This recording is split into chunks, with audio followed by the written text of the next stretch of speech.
కాంతి TV కార్యక్రమాన్ని వీక్షిస్తున్నటువంటి ప్రేక్షకులందరికీ నా హృదయపూర్వక వందనాలు. ఈరోజు ఈ విడుదల కార్యక్రమంలో మరి దేవుని చిత్తాన్ని బయలుపరిచాడు. మానవుని ఎడల దేవుని చిత్తం ఏమిటి?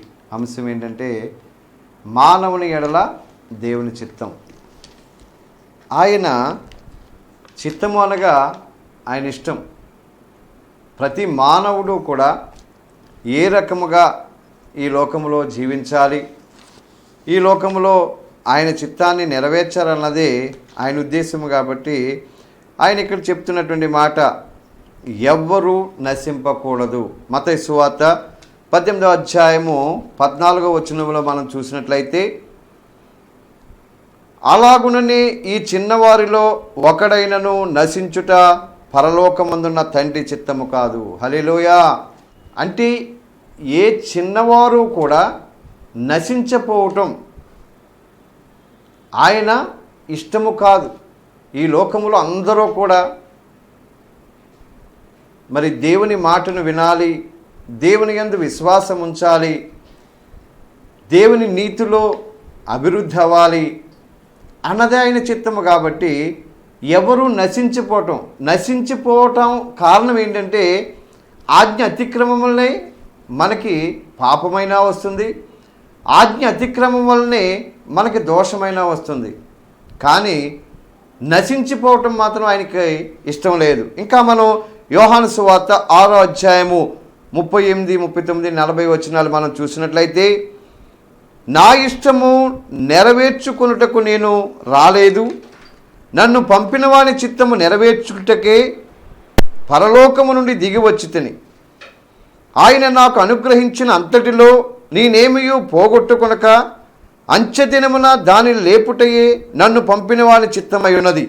కుమారుని చూసి ఆయన యందు విశ్వాసముంచు ప్రతివాడును నిత్య జీవం పొందుటయే నా తండ్రి చిత్తము, అంచె దినమున నేను వారిని లేపుదును. హల్లెలూయా.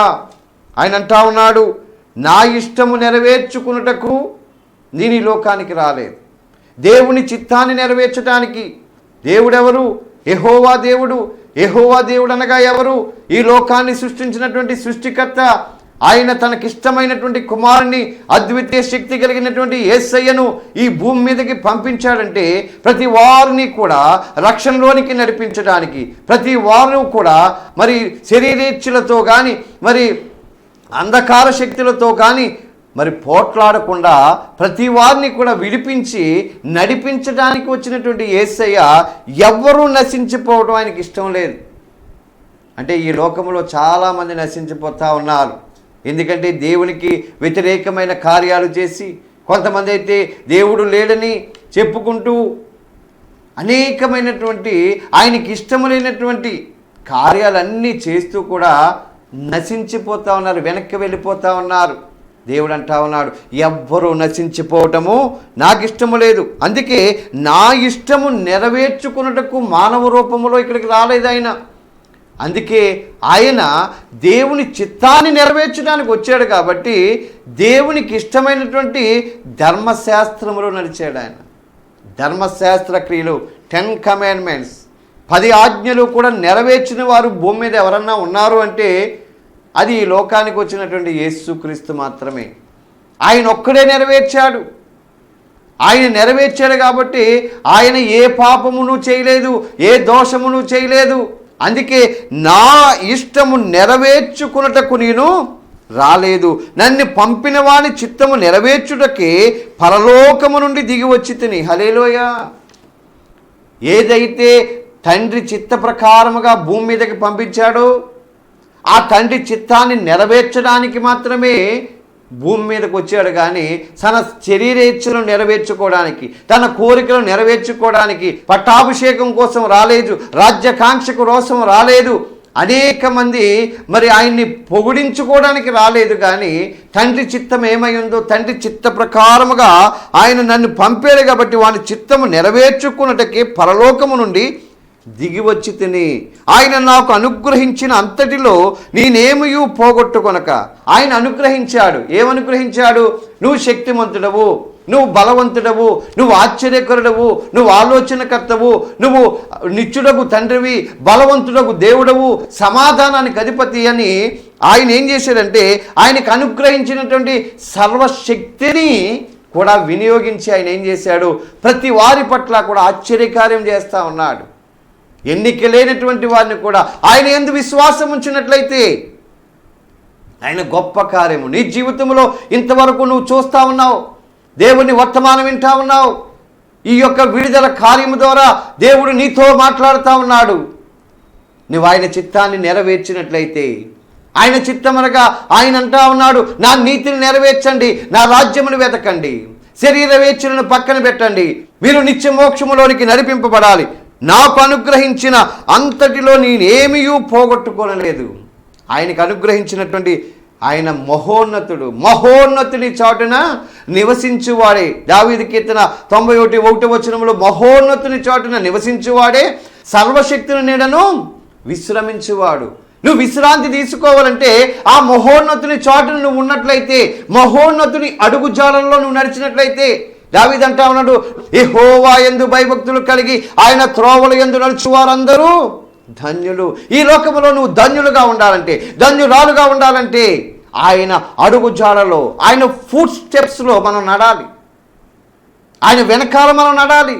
ఆయన ఉద్దేశాన్ని నువ్వు నెరవేర్చాలంటే ఆయన ఈ లోకానికి వచ్చి ఏవైతే చేశాడో మన కొరకు, ఆయన రక్తానికి వచ్చి ప్రాణం పెట్టినటువంటి యేసయ్య ఆయనకి ఇచ్చినటువంటి అధికారము చెప్పున ఆయనకు అనుగ్రహించిన అంతటిలో నేనేమీ పోగొట్టుకొనక అంచెదినమున దానిని లేపుటయే నన్ను పంపిన వాని చిత్తమై ఉన్నది. అంచెదినము, ఆఖరి దినము, కష్టకాలము, ఈ యొక్క చివరి దినములు, ఈ భూమి మీద మానవుని పంపించాడు. ప్రతి వారికి 100 సంవత్సరాల ఆయుష్ ఇచ్చాడు. 100 సంవత్సరాల ఆయుష్లో నువ్వు 100 సంవత్సరాలని వినియోగించుకుంటున్నావా?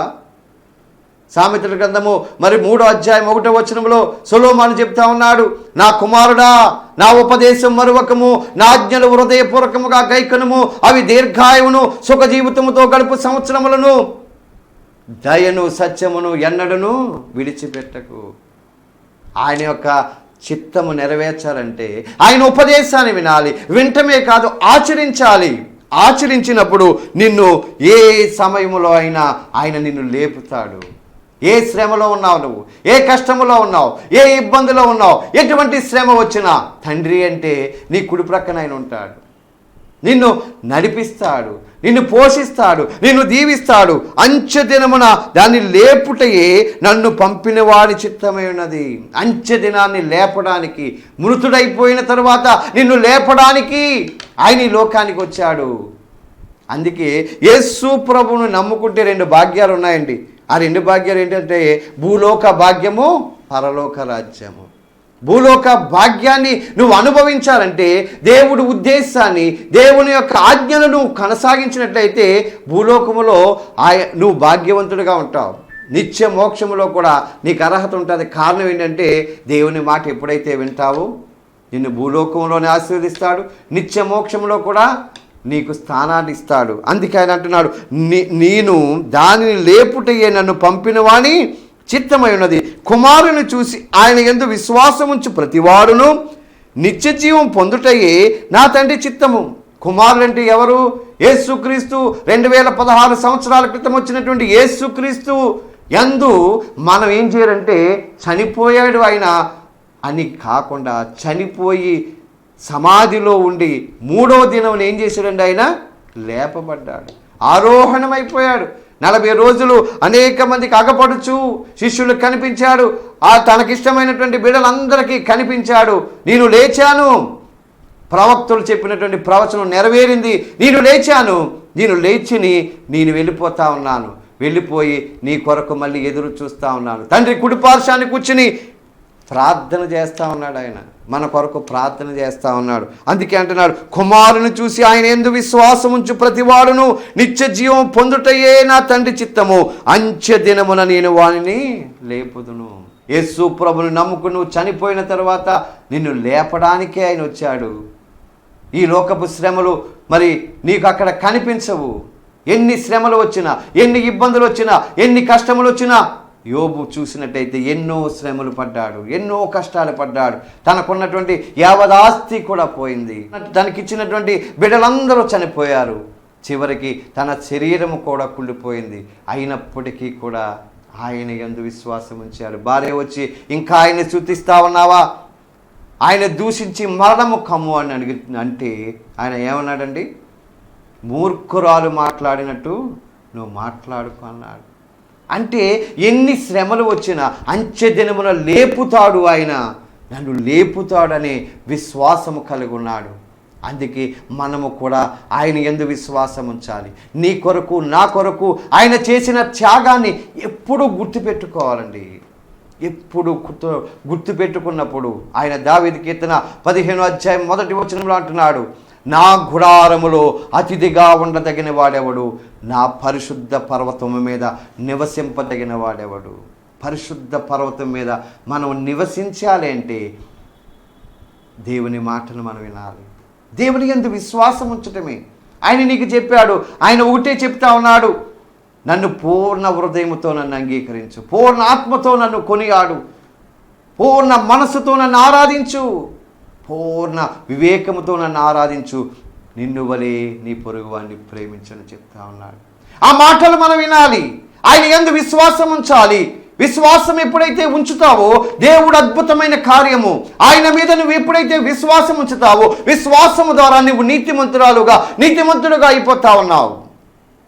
దేవుని యందు విశ్వాసం ఉంచితే నిత్య జీవము, ప్రతి వాడును నిత్య జీవము పొందుటయే నా తండ్రి చిత్తము, అంచె దినమున వానిని నేను లేపుతానంటున్నాడు.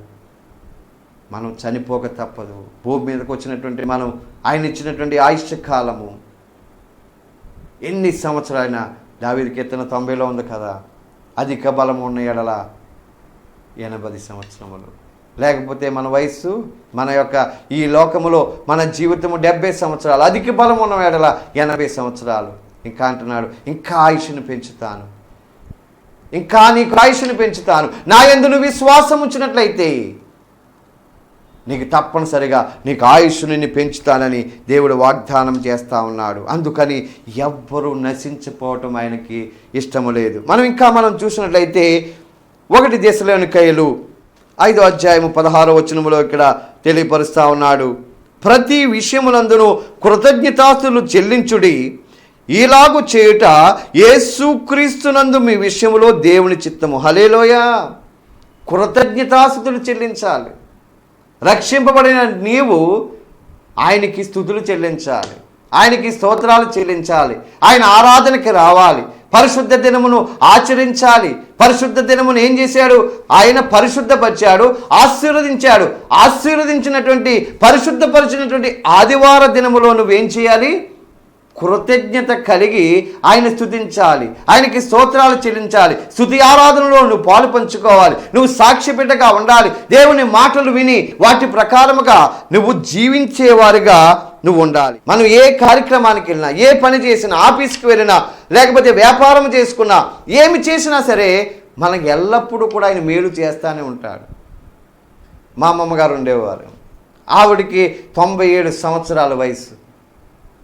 ఎల్లప్పుడూ కూడా ఎక్కడికి నడిచినా, ఏ రకంగా వెళ్ళినా, దేవా నన్ను కాపాడు, నన్ను రక్షించు, నన్ను కాపాడు, నువ్వే నడిపించని ఆవిడ ఎప్పుడు కూడా దేవునికి కృతజ్ఞతాస్తుతులు చెల్లిస్తూనే ఉండేది. ఆవిడికి 5 పిల్లలు, 4 మగపిల్లలు, ఒక అమ్మాయి. అయితే ఎవరి మీద కూడా ఆధారపడేది కాదు, దేవుడి మీదే ఆధారపడేది. దేవుడంటే ఆవిడ జీవితంలో అనేకమైనటువంటి మేలులు చేశాడని ఆయన మీదే ఆధారపడేది. ఎప్పుడు కూడా తన కొడుకులను కూడా ఏమనేది కాదు, తన కుమార్తెను కూడా ఏమి అనేది కాదు. కారణం ఏంటంటే దేవుని మీద ఆధారపడ్డాది, కృతజ్ఞత చెల్లిస్తూ ఉండేది. ఆదివారం వచ్చేటప్పుడు దేవుని సన్నిధికి వెళ్ళేది. నడవలేని పరిస్థితిలో కూడా నెలకొకసారి తీసుకునే ప్రభురాత్రి సంస్కారంలో పాలు పంచుకుంటూ కృతజ్ఞత కానుకలు వేస్తూ ఉండేది. ఇలాగా ప్రతి ఒక్కరూ కూడా ఏమి చేయాలి అంటే ఆయనకి కృతజ్ఞత కలిగి ఉండాలి. రోజు ప్రార్థన చేయాలి, దేవుని అడగాలి, దేవా నీ చిత్తమేమైంది, నీ ఇష్టమేమై ఉన్నది, నా జీవితంలో నీ చిత్తం ఏమై ఉన్నదని అడిగినప్పుడు దేవుడు నీకు సమాధానం ఇస్తాడు, దేవుడు నీకు సంతోషం ఇస్తాడు, దేవుడు నీకు దీర్ఘశాంతముని ఇస్తాడు, దేవుడు నీకు దయాళత్వముని ఇస్తాడు, దేవుడు నడిపిస్తూ ఉంటాడు, నిన్ను పోషిస్తూ ఉంటాడు. ఎందుకంటే ఆయనకి కృతజ్ఞతను చెల్లించినట్లయితే, ఆరాధన ద్వారా కృతజ్ఞత చెల్లించాలి.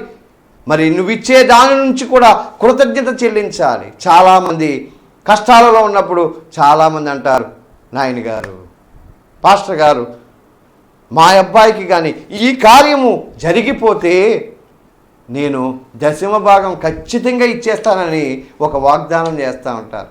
కానీ కార్యం అయిపోయిన తర్వాత మర్చిపోతూ ఉంటాం. దేవుడికి ఏం వాగ్దానం చేసావు? నువ్వు చేసినటువంటి వాగ్దానం ఏంటి? దేవునికి వాగ్దానం చేసినటువంటి నీవు కృతజ్ఞతలో తప్పిపోతా ఉన్నావేమో. అందుకని అంటున్నాడు, ప్రతి విషయమునందు కృతజ్ఞతాస్తుతులు చెల్లించుడి, ఇలాగూ చేయుట యేసుక్రీస్తునందు మీ విషయములో దేవుని చిత్తము ఆ రకముగా ఉంది. మనం మూడవదిగా మనం చూసినట్లయితే 1 దెస్సలోనికీయులు 4వ అధ్యాయము 3వ వచనము మనం చూసినట్లయితే ఇక్కడ అంటా ఉన్నాడు, మీరు పరిశుద్ధులగుటయే అనగా మీరు జారత్వమునకు దూరముగా ఉండుటయే దేవుని చిత్తము. హల్లెలూయా. మనం పరిశుద్ధులుగా ఉండుటయే పరిశుద్ధత ఎవరికి ఉంటుంది? దేవుని కలిగిన వారికి ఉంటుంది, దేవునికి లోబడిన వారికి ఉంటుంది. దేవుని యొక్క మాటకు ఎవరైతే లోబడతారో వారే పరిశుద్ధులుగా ఉంటారు. లేకపోతే ఈ లోక ఆచార ప్రకారముగా, ఈ లోక విధానాల ప్రకారముగా ప్రతి విషయంలో కూడా మనం సైడ్ అయిపోతూ ఉంటాం.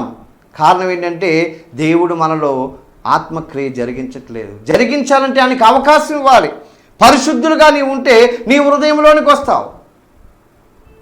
నీ హృదయంలోనికి ఎప్పుడైతే దేవుడు వస్తాడో నీవు పరిశుద్ధుడుగా ఉంటావు. మీరు పరిశుద్ధులు అగుటయే అనగా మీరు జారత్వమునకు దూరముగా ఉండుటయే. దేవునికి విరోధమైన కార్యము జారత్వము. నీ శరీరాన్ని అపవిత్రపరచుకోవద్దు. అపవిత్రపరుచుకుంటే దేవుడు నీలో ఉండడు.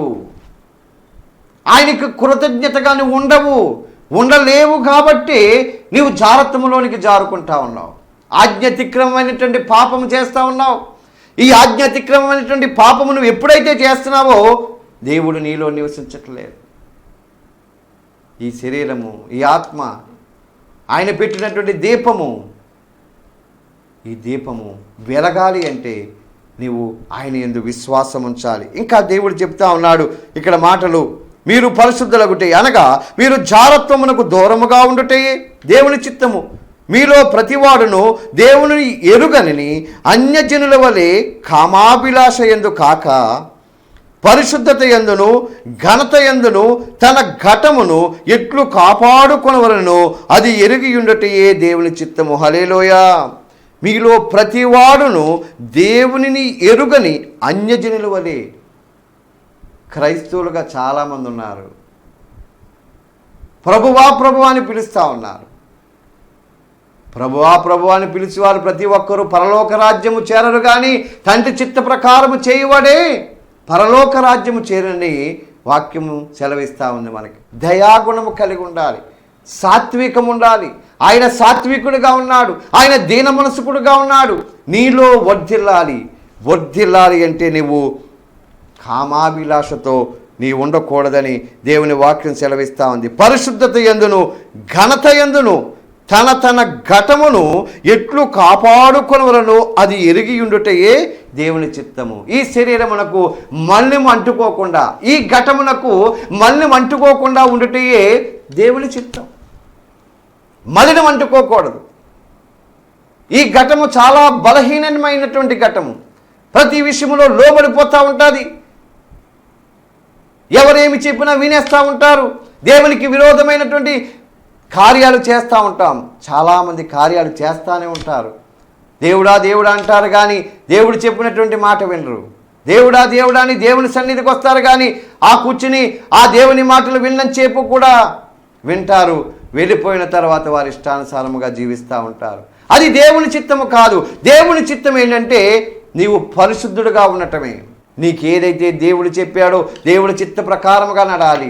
భార్యను ప్రేమించాలి, భార్యకు లోబడి ఉండాలి, భర్తను ప్రేమించాలి, భర్తకు లోబడి ఉండాలి, మీరు ఏక శరీరముగా ఉండాలి, దేవుని ఆత్మ మీలో ఉండాలి అంటే దేవుడు చెప్పినటువంటి మాట ప్రకారముగా ఈ యొక్క ఘటాన్ని పాడు చేయకుండా ఈ యొక్క శరీరమును కాపాడుకుంటూ దేవుని యొక్క ఉద్దేశాన్ని నెరవేర్చాలని దేవుని వాక్యం సెలవిస్తూ ఉంది. అందుకే అంటున్నాడు, మీరు పరిశుద్ధులగుటే అనగా మీరు జారత్వమునకు దూరముగా ఉండుటయే దేవుని చిత్తము. మీలో ప్రతి వాడును దేవుని ఎరుగని అన్యజనుల వలె. అన్యజనులు అంటే దేవుని ఎరగనటువంటి వారు. విశ్వాసిగా వచ్చావు, విశ్వాసిగా వచ్చిన నీవు దేవుడు నీకు కార్యం చేశాడు. అందుకే ఆయన అంటా ఉన్నాడు యోహాను సువార్త 14:14 నా నామమునని మీరు నన్ను ఏమి అడిగినా నేను చేస్తానని వాగ్దానం చేసి విశ్వాసిగా వచ్చినటువంటి నువ్వేమడిగితే అది నీకు చేస్తా ఉన్నాడు. ఏమడిగితే అది చేసిన తర్వాత నువ్వు విశ్వాసములోంచి ఏం చేస్తున్నావు? మారు మనసు నీకు వస్తూ ఉంది. మారు మనసు పొందిన నీవు నీటి బాప్తిసం తీసుకుంటున్నావు, దేవుని బిడ్డగా అవుతున్నావు. దేవుని బిడ్డగా అయిన తర్వాత నీవు పాపములో పాలు పంచుకోకూడదు. నీ యొక్క శరీరము పాప వైకారము కార్యములతో పాలు పంచుకోకుండా నీ జ్ఞానేంద్రియములను ఆయనకు అప్పచెప్పాలి. అప్పచెప్పినప్పుడు నీవు పరిశుద్ధుడిగా ఉంటావు, నువ్వు దేవునికి ఇష్టమైనటువంటి బిడ్డగా ఉంటావు.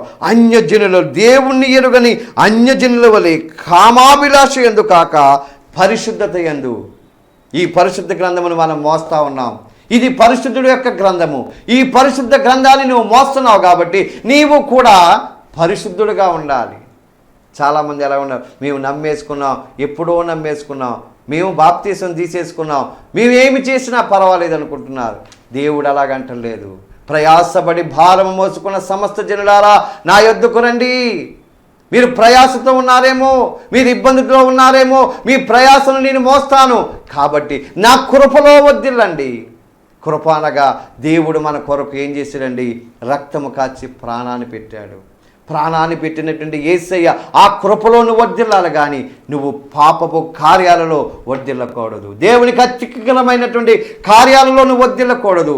దేవుని చిత్తాన్ని నెరవేర్చాలి అంటే దేవుడు అంటా ఉన్నాడు, నువ్వు పరిశుద్ధుడుగా ఉండు. నువ్వు కామ విలాప కోరికలతో నువ్వు పాలు పంచుకోవద్దు, నువ్వు దానికి దూరముగా ఉండు. దేవుని ఎరుగని అన్యజనుల వలె కాక పరిశుద్ధత యందు ఘనత యందును దేవునికి నువ్వు ఘనత తేవాలి.